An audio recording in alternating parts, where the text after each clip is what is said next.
Hello everyone, we are back for another video about infertility. Like we promised, we're gonna dive a little bit deeper into some hard topics to talk about when it comes to infertility, but some that we're both a little passionate about, I feel like. So in case you're new to this video, I'm Rachel and this is Bond. She is one of my best friends and she has a blog called bondwarnerstrong.com.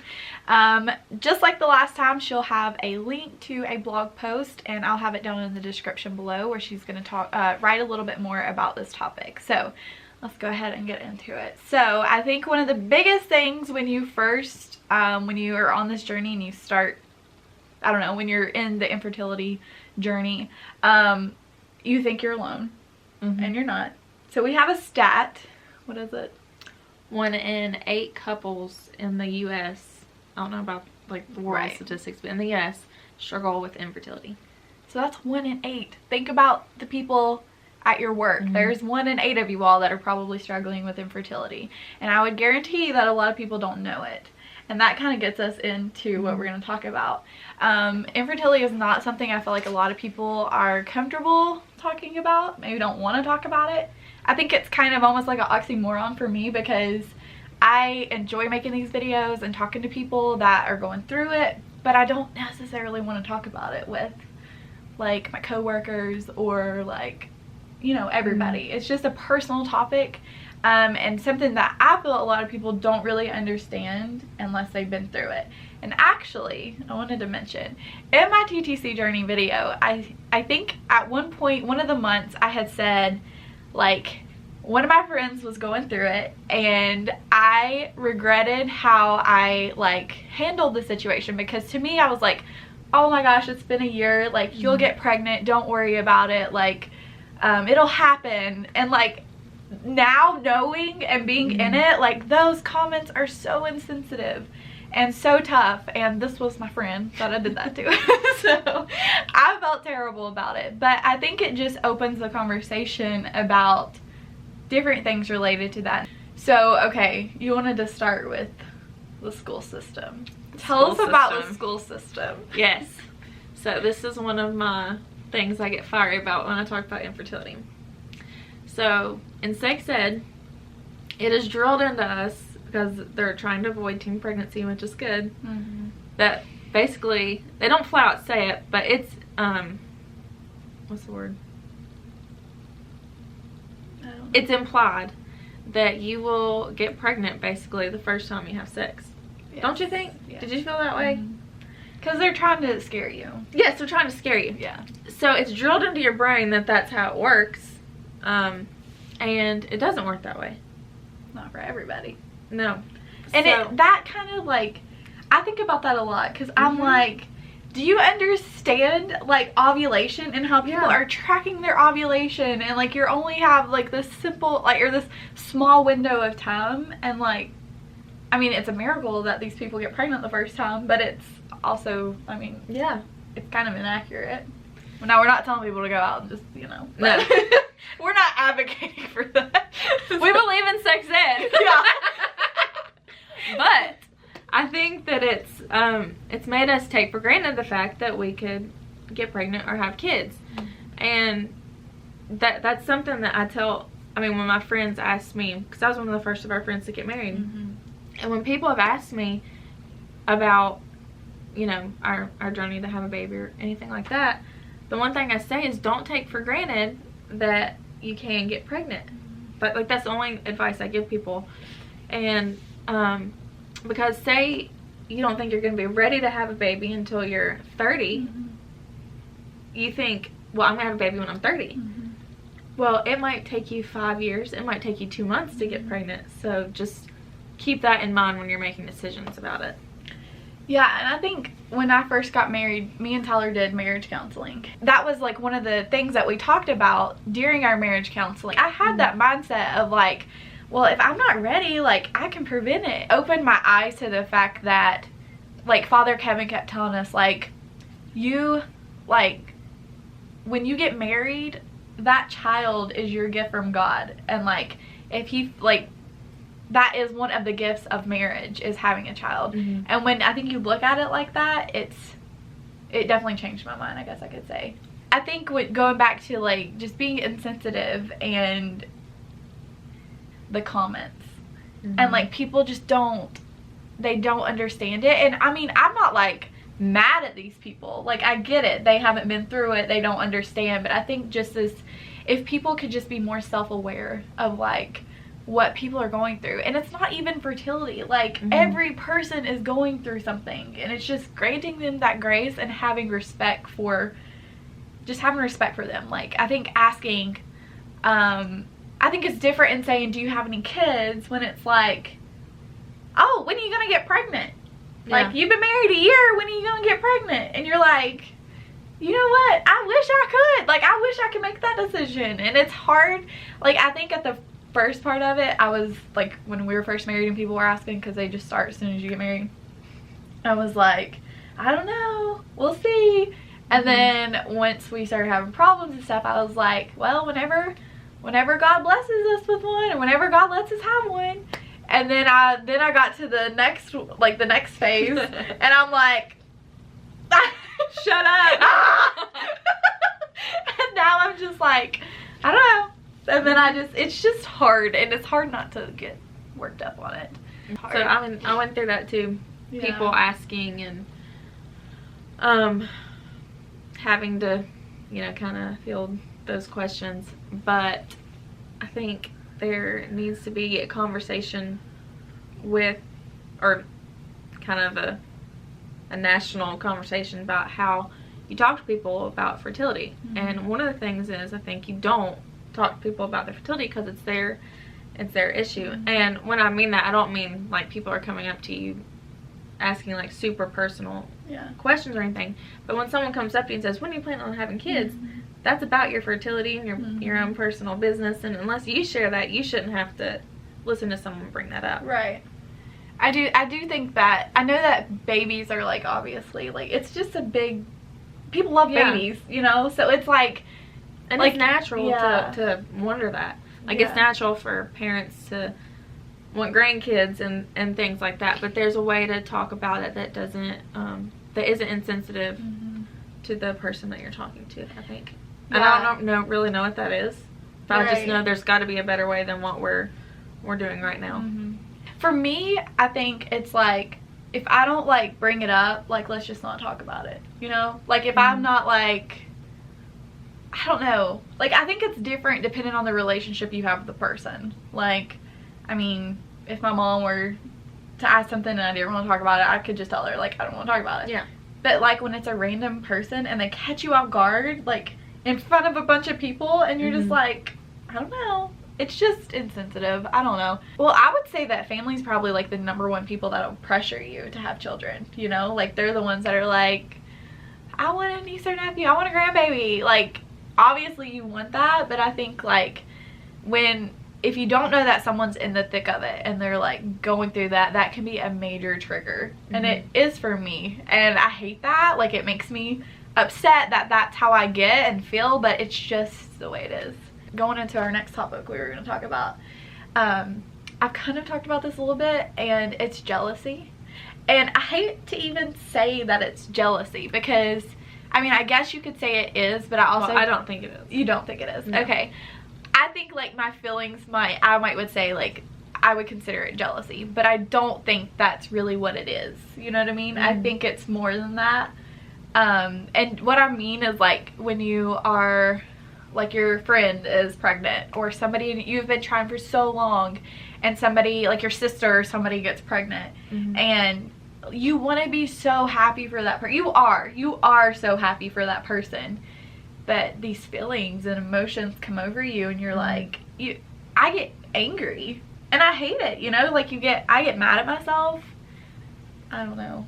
I think one thing that we should probably clarify is that whether you've been trying to get pregnant for 2 weeks or 20 years, you're a part of the conversation, and don't let anyone, make you feel like you're not a part of that conversation, or that you can't talk about it, or you don't have anything to add, or that you're not entitled to struggle too, because you are.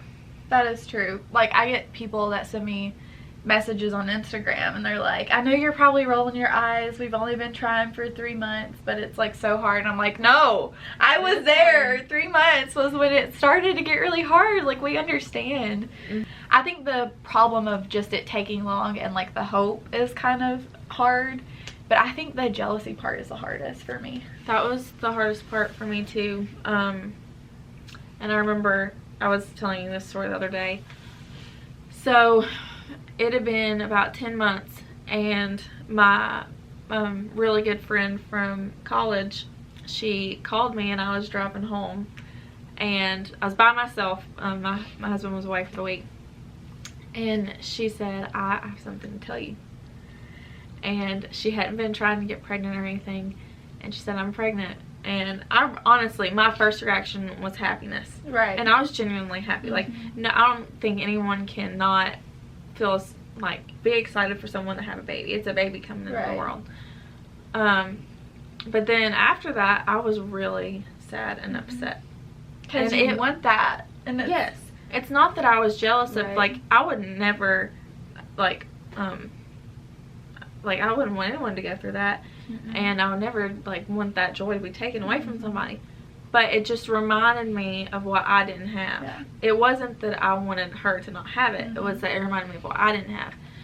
And so I remember, like, I was crying in the car, and I was almost home, and then all of a sudden I was like, no, I need to go to the church. Because our priest, then, he lived right beside the church, and he was almost always there. So I turned the car around, and I walked in the church, and I said, are you available for me to talk to you or whatever? And he was, and I told him what was going on. I was crying, I was really upset, and I was telling him about how I was like, do I need to go to confession? Is this jealousy? And he said, I don't think it is. I think you're just reminded of what you don't have. And then after that, like, I told him, you're gonna have to backtrack. Okay. I told him the whole story, and the only thing he said was, that sucks. And I'm not gonna lie, like, that was the most pastoral and caring thing a pastor has ever said to me. Because it just gave me permission to acknowledge that it does suck, that I was struggling, and like, I didn't have to make myself feel some other way. Right. And he just sat with me in my kind of misery in that moment, and I don't think anything helped me more than that in the entire year-long process. Was just for somebody to tell you that sucked. Yeah. That's crazy, isn't it? He didn't offer advice or anything like that. Like, he just sat with me and listened, and he was exactly what a priest was supposed to be. He acted as Jesus to me, and I'll never forget that.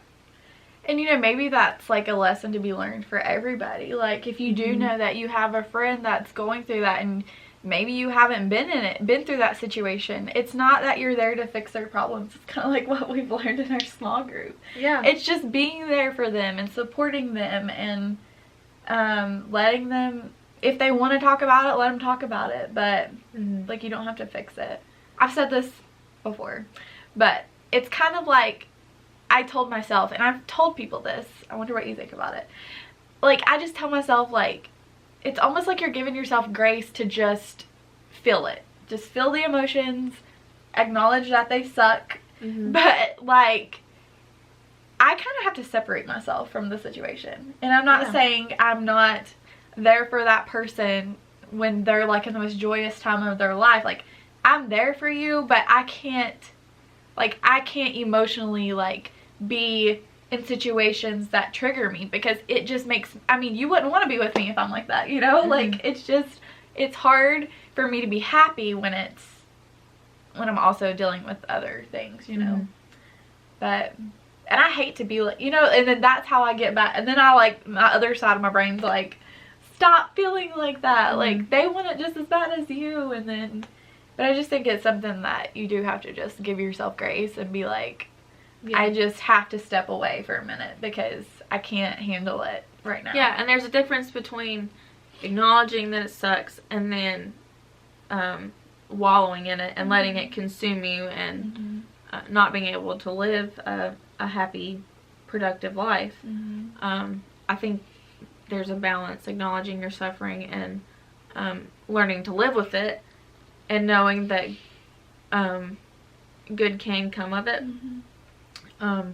And then just wallowing in it and letting it control every thought, every action in your life. I think you just take it one situation at a time and what's best for everyone involved. Yeah. And I think this is like a random thing to add with it, but I think like I think a lot now like about social media, and I think it's a big topic that a lot of people are talking about right now. But I think even with infertility, like social media can be so hard, and it's even if they're not your friends, like the April Fool's Day thing. Don't do that. Oh gosh. Don't do that. It can be hard when it's like, when you are seeing all these people that are getting, it's just the same concept as if your friend did it. It's just it's a massive way, like, because you can have all these people constantly. And granted, I get so happy. Like, I really do. I get so happy when I see all of them. But I think it's just another place where you can separate yourself a little bit better. And I like the concept of, like, because I love Instagram. I know you don't really do Instagram, but, like, I love Instagram. And I just, like, I have to unfollow people and just, like, kind of control, like, I think what you put in your mind is so important, and so just controlling what you're consuming helps too. And that reminds me of something. Okay, I am a Google-aholic. Oh gosh. I Google everything. I mean, especially the year we were trying to get pregnant. Yes. I looked up stuff all day long. Don't do that. Mm-hmm. It's really not helpful, because you know, you have all these people telling you all sorts of things, but every person is different. I think it's fine if you go and look for something like this, like where you're trying to get support, but looking for answers, go to a doctor. Yeah. Don't torture yourself. Yeah, that was really hard, which I do think, like, when you're trying to get to that year mark, that's when you do it the most, because they don't want to, like, they're like, you need to wait a year, you need to wait a year. And so that first year, like, I was Googling all the time. Yeah. And you get into these forums and, like, oh gosh. I mean, sometimes it can be hopeful. Like, they can make you feel hopeful because they're like, your question every twitch, sneeze. That was it. Like, You sneezed? No. No, but, like, I totally quit Googling stuff, because for the longest time, like, I would convince myself that I was pregnant, and then you're not, because you're like, oh yeah, like, I was so hungry this month. I'm so hungry, like, I never have this appetite. Ooh, maybe I'm pregnant, you know what I mean? And then it was just even more, like, disappointing, because like, especially like when somehow, and usually your period's what makes you, like, have all these symptoms. Like, somehow your period makes you have, like, every symptom they've listed. Yeah. You're like, oh my god. No, it's so bad. But yeah, I don't know. I think there's things that you can focus on during that journey, that it's a unique time to, I think, bond with your spouse. That is so true. I read about people that would let it take over their relationship. Like, that's all they focused on, and they let it come between them and their spouse, and, like, they couldn't see anything else. But I think that if you lean into each other and you share the journey and the pain and all of that, then it can serve to make you closer. And that's one of those things that I was talking about earlier, about how we can't see, like, you just can't escape pain and suffering in life. And so the best thing we can do is acknowledge that we have pain and suffering, and then try to make the best of it. And I think that's really where we grow and learn the most as people, is when we can accept it and then work with it, not when we just try to avoid it. Right? You know what I mean? Yeah. As hard as that is. I think that's true. I think with me and Tyler, like, luckily, Tyler's a lot more opposite than me. Like, luckily he's very, I don't know, he's very, I don't want to say stable, because that would make me sound crazy, but he's very, like, even keel, very chill. Accessories. Very, like, I mean, he just doesn't, like, he's just chill. Like he's a happy person. He's very content. He just doesn't, I don't know, and that helps me a lot because like I can get pretty emotional about it. So, and then just having his support with it does help. So I think that's it for this video and our little 2-part series. I hope that you all enjoyed this, found a little bit of comfort and maybe some inspiration in it all. Thank you all so much for watching us, and don't forget to go and check out all of the little links below for her blog. She'll have another blog post. Thank you all for watching, and we'll see you all, well, I'll see you all in my next video. Bye guys.